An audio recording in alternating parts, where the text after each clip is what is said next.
रानी लुटावेली गहना के राजा जी खजनमा हो। रानी लुटावेली गहना के राजा जी खजनमा हो। ललना लूटे नगर नर नारी की अन धन सोनमा हो। ललना धन धन भाग्य कुशल्या की धन राजा दशरथ हो।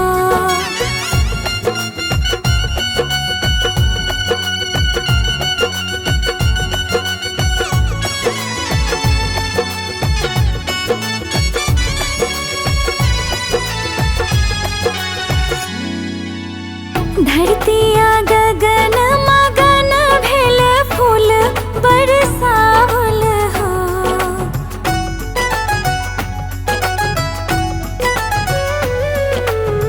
धरतिया गगन मगन भेल फूल बरसावल हो।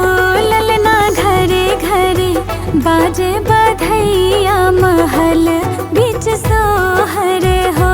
ललना धन धन भाग्य कुशल्या की धन राजा दशरथ हो।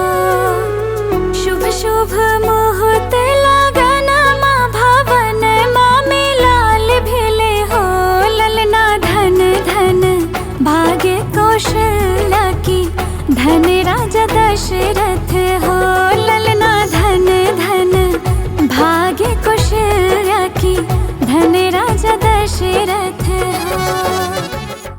हमारे इस चैनल मैथिली गंगा को लाल बटन दबाकर सब्सक्राइब करें व घंटी के निशान का बटन दबाएं ताकि सभी नए वीडियो आप तक तुरंत पहुंचे बिल्कुल मुफ्त।